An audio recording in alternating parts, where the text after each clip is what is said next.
Saben,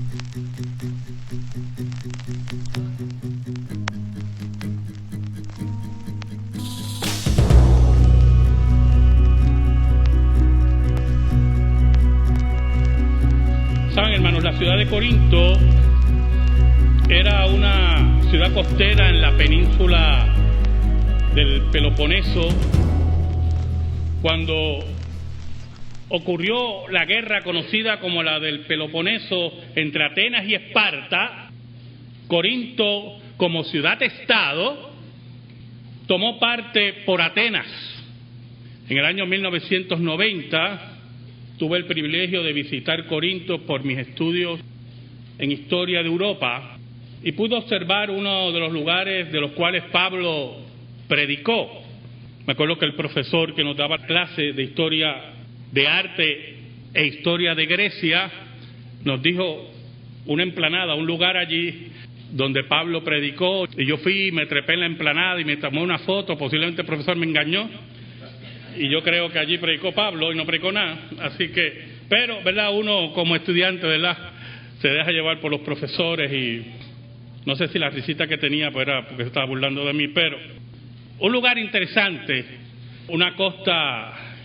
Corinto tiene unos puertos sorprendentes, y yo quiero que usted me acompañe y vuelva a la lectura de la liturgia en Primera de Corintios 1 del 18 al 25, y vamos a hablar de la locura de Dios y cómo el apóstol Pablo, en forma magistral, solamente como el Espíritu de Dios lo puede guiar, nos habla de esa locura de Dios. Oramos. Dios bueno y Dios verdadero, gracias te damos en esta tarde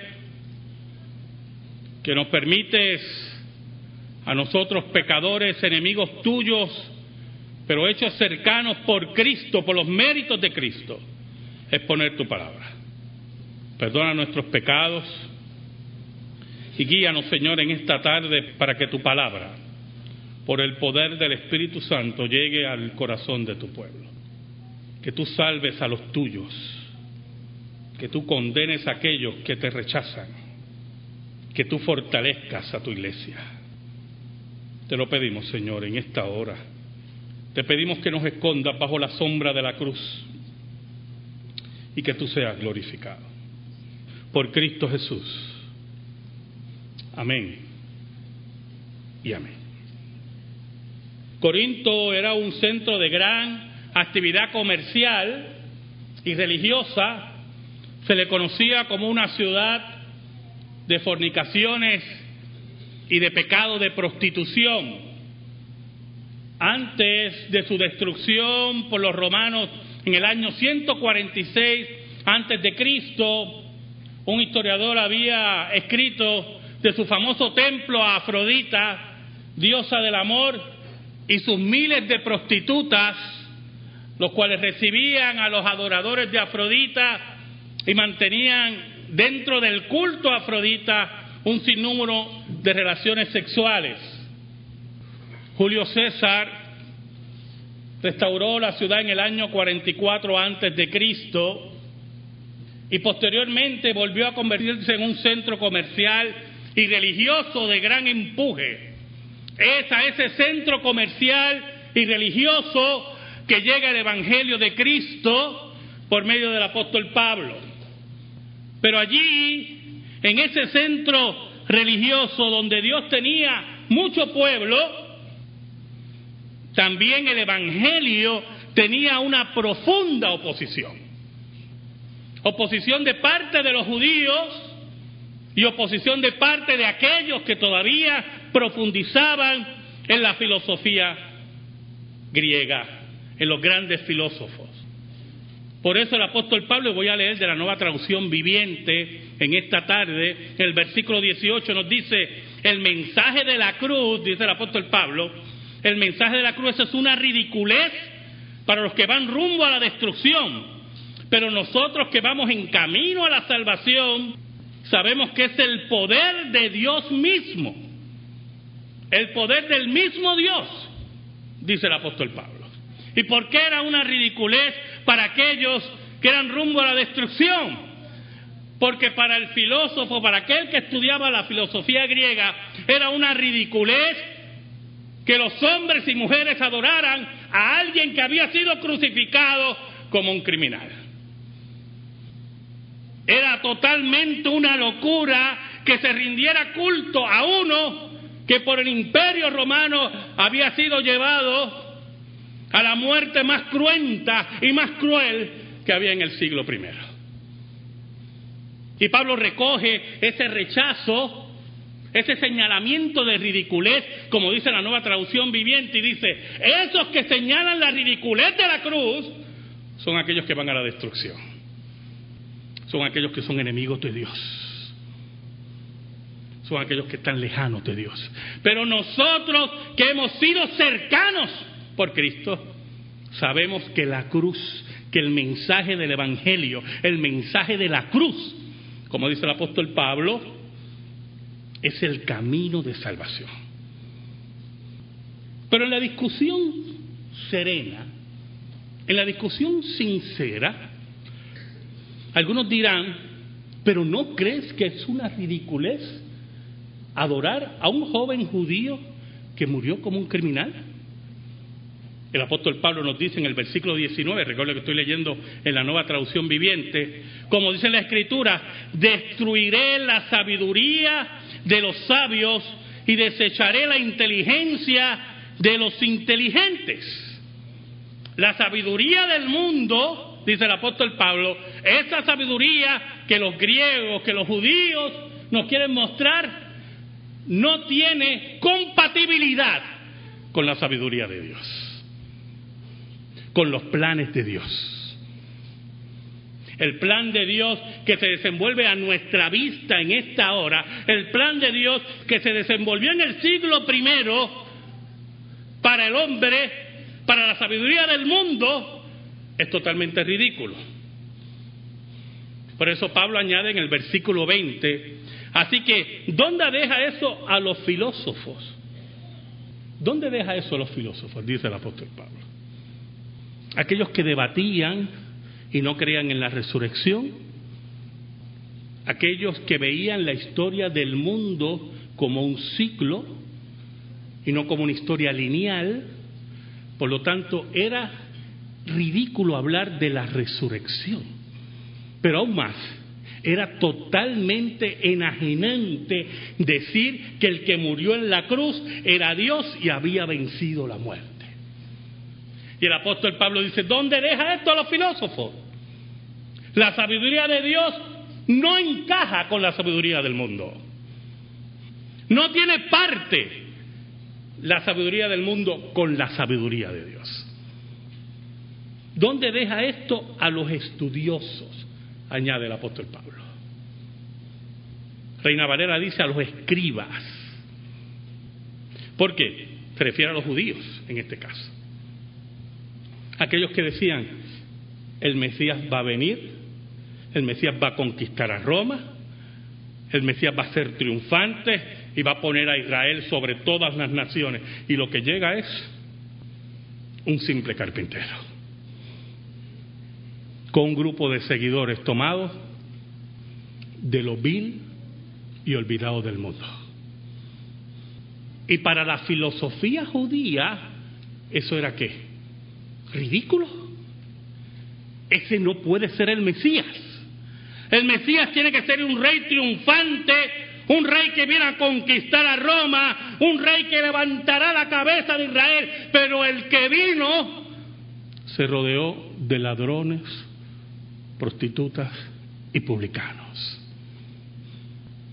Y Pablo dice: ¿dónde deja a los estudiosos la sabiduría de Dios? Añade: ¿dónde deja a los especialistas en debates de este mundo? Interesante la traducción, ¿verdad? A los especialistas en debates. El debate era el siguiente: ¿dónde deja a los debatientes? Dice Pablo: ¿dónde la sabiduría de Dios, las locuras de Dios, deja a los debatientes? El filósofo dirá: los muertos no resucitan. ¿De qué me estás hablando? Me estás hablando de locuras, de ridiculeces. El judío dirá: Dios no puede ser crucificado. ¿De qué me hablas? Por eso el apóstol Pablo añade, Dios ha hecho que la sabiduría de este mundo parezca una ridiculez. Y usted dirá, ¿pero por qué la sabiduría del mundo para Pablo es una ridiculez? Mientras Pablo predicaba, mientras la iglesia seguía expandiéndose, los que están estudiando conmigo historia de la iglesia, sabe que la filosofía iba perdiendo terreno ante el avance del cristianismo. Roma se levantó con persecución contra la iglesia y la iglesia seguía creciendo. Pero cuando Roma se da cuenta que no puede con la iglesia, y los paganos y los escritores paganos se dan cuenta que no pueden con la iglesia, empezaron a escribir contra la iglesia y empezaron a escribir tratados en contra del cristianismo y a ridiculizar el cristianismo. Y Dios levantó a los apologistas y rebatieron los argumentos de los filósofos enemigos de la iglesia, y al final y a la postre vencieron los apologistas y venció la iglesia. La sabiduría de Dios venció. Pero aún más, ¿por qué Dios hace que la sabiduría del mundo parezca ridícula? Insiste el apóstol Pablo. Porque ¿qué somos nosotros para dictarle a Dios cómo tiene que gobernar lo que Él creó? ¿Quiénes somos nosotros para dictarle a Dios el plan que Él tiene que llevar a cabo?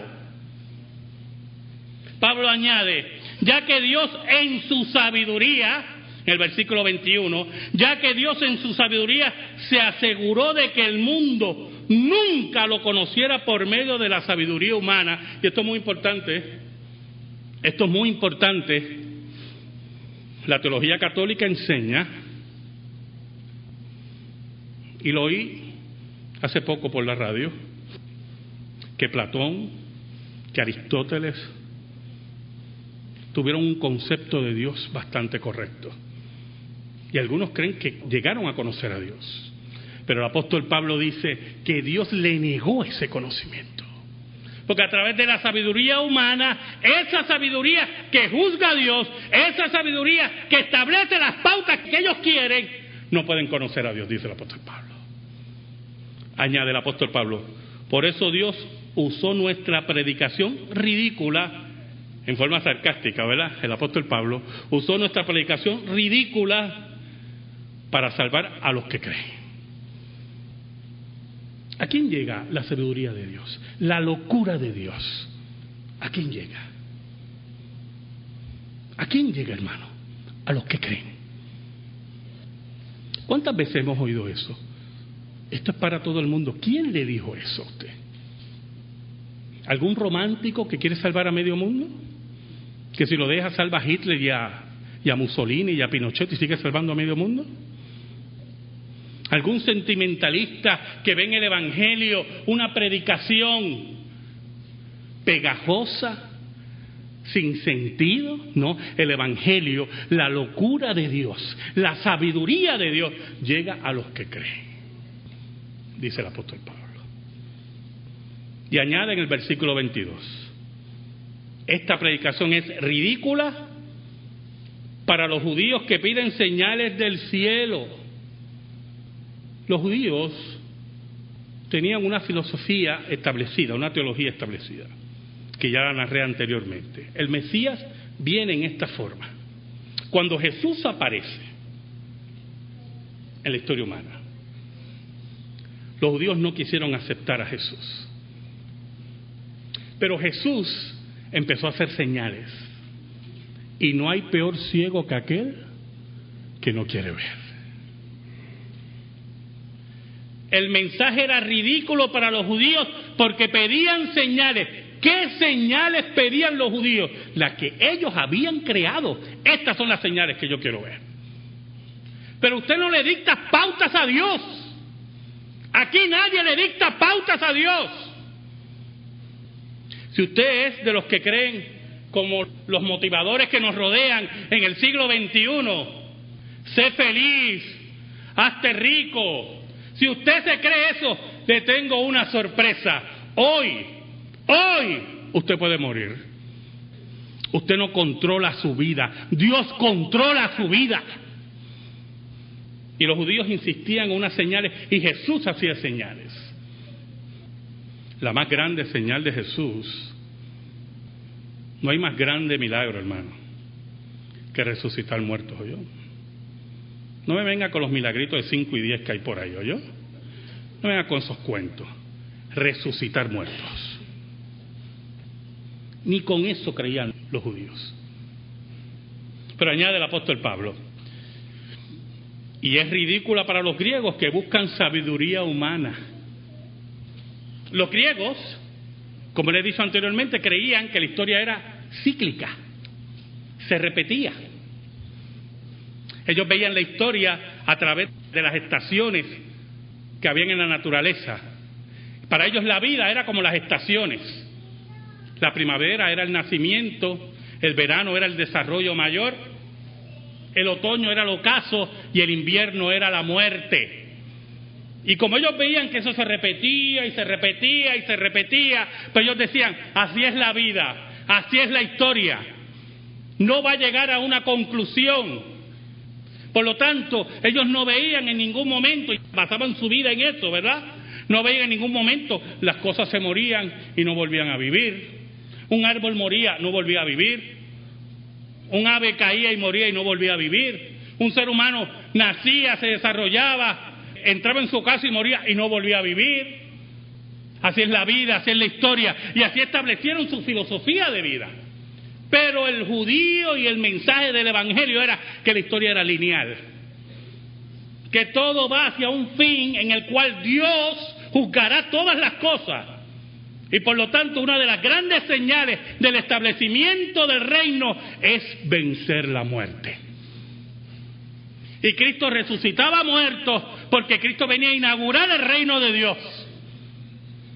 Pero Cristo venció la muerte porque aquellos que creían en Él iban a vencer la muerte. Y los griegos decían, eso es ridículo. ¿Qué mensaje ridículo? Decían los griegos.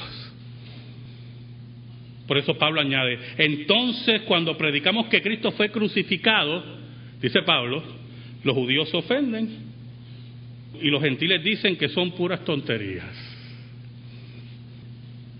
Los judíos se ofenden porque no pueden pensar en un Mesías crucificado. Y los gentiles del pensamiento griego dicen que es tontería porque los muertos no resucitan. Pero añade el apóstol Pablo, sin embargo, y esto es muy importante, en el versículo 24, para los que Dios llamó a la salvación. Yo me acuerdo que en una época, yo me puse a leer muchos libros para tratar de probarle a la gente, en mi ignorancia, que la Biblia es la palabra de Dios. Oye, leí libros, y de aquí y de allá. Me acuerdo que una vez hasta leí un libro de los testigos de Jehová, que decía, ¿por qué la Biblia es la palabra de Dios? Y lo compré y lo leí, tremenda porquería, por cierto, perdí mi tiempo, una basura, no pierda su tiempo. Y veía los argumentos, pero los argumentos me convencían a mí, que creo. ¿Me va entendiendo, verdad, hermano? Y un día entendí, por la Escritura, que el que no va a creer, no va a creer. Por eso el apóstol Pablo dice, sin embargo, para los que Dios llamó a salvación. ¿Usted oyó? Para los que Dios llamó a salvación, tanto judíos como gentiles, tanto de esos dos pueblos, tanto de aquellos que los judíos son tropezaderos, tanto entre los gentiles que creen que este mensaje es ridículo, para aquellos que Dios llamó a salvación, para aquellos que Dios deposita en su corazón la fe salvadora de Cristo, la locura de Dios, de la cruz y la tumba vacía. El apóstol Pablo dice, Cristo es el poder de Dios y la sabiduría de Dios. Poder de Dios porque Dios controla todas las cosas, y la sabiduría de Dios porque no hay cosa más sabia de que Dios mismo nos redima. De que Dios tome cuerpo y tome nuestros pecados y los lleve a la cruz del Calvario y selle la redención venciendo la muerte. El versículo 25 es bien interesante en la Nueva Traducción Viviente, porque nuevamente en la Nueva Traducción se ven los sarcasmos de Pablo, ¿verdad? En 1 Corintios Pablo utiliza mucho sarcasmo. Versículo 25, el apóstol Pablo nos dice: ese plan ridículo, miren qué interesante, ¿verdad? Ese plan ridículo de Dios es más sabio que el más sabio de los planes humanos, dice el apóstol Pablo. Y la debilidad de Dios es más fuerte que la mayor fuerza humana. Pero esa frase, la debilidad de Dios, lo débil de Dios, como dice Reina Valera, me llamó la atención. ¿Qué es lo débil de Dios? ¿Qué es la debilidad de Dios? ¿Qué es la locura de Dios? ¿Cuántos han perdido un hijo? Yo perdí un hijo. Allí en la cruz, antes de llegar al Calvario, Jesucristo entró en un periodo que llamamos la obediencia pasiva. ¿Por qué obediencia pasiva? En ese periodo,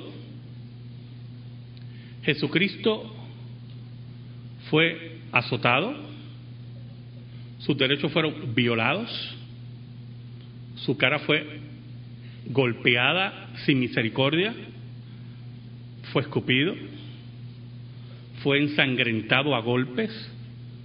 Y entonces narramos esas cosas para que la gente le coja pena. Y enfatizamos mucho eso en Semana Santa. Y usted ve a la gente caminando así con dolor. Si usted le coge pena a Cristo por eso, usted tiene graves problemas. Porque Cristo estaba en la obediencia pasiva, lo que nosotros llamamos la obediencia pasiva. ¿Y por qué pasiva? Porque todo eso se estaba haciendo contra el Hijo de Dios. Las criaturas que Él había creado lo golpeaban, lo vejaban, lo insultaban, lo escupían.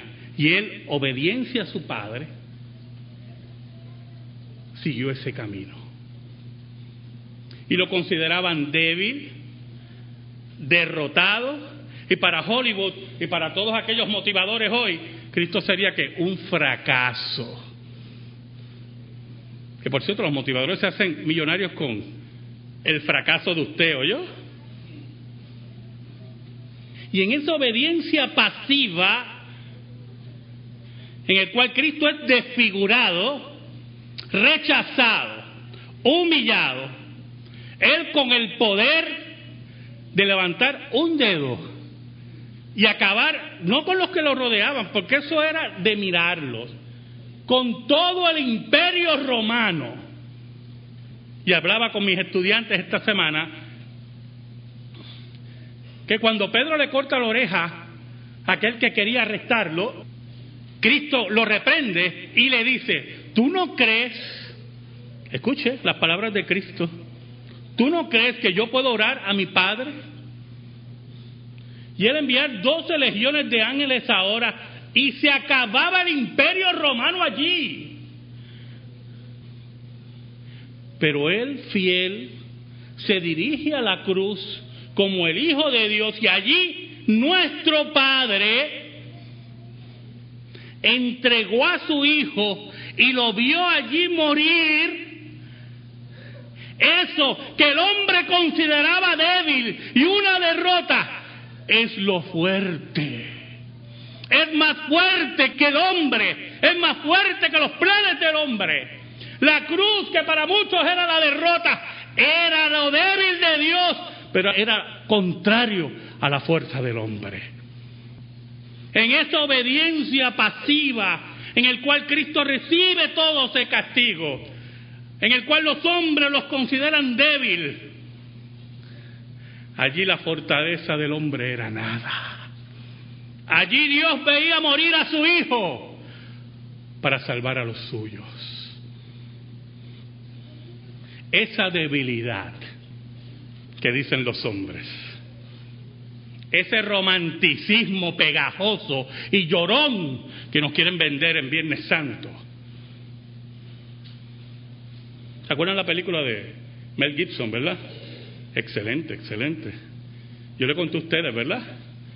Una amiga de mi hija que fue a verla. ¿Tú sabes cómo hablan los jóvenes de hoy? En ese español tan florido, por no decir otra cosa. Y una amiga de mi hija fue a verla y llama a mi hija y le dice, ¿viste la película de Mel Gibson? Y dice, sí, la vi, tremenda, ¿verdad? Me dice, loca, hay que hacer algo. Hay que hacer algo. Y yo sé qué va a hacer. Ese sentimentalismo pegajoso, momentáneo, nada tiene que ver con la debilidad de Dios que nos habla el apóstol Pablo aquí. La cruz, que para el mundo era débil, era más fuerte que la fuerza del hombre. Por eso hoy la locura de Dios, que es la cruz, solamente es para aquellos que creen. El sello de Dios está puesto en esto: conoce el Señor a los que son suyos, y apártese de iniquidad todo aquel que invoca el nombre de Cristo. Amén. Gracias te damos, Señor. Gracias te damos por tu palabra, única regla de fe y conducta. Te pedimos ahora, Señor, en el nombre de Jesús, que tu palabra llegue al corazón de tu pueblo, que salve a los que son tuyos y reconforte a aquellos que están débiles. En el nombre de Jesús.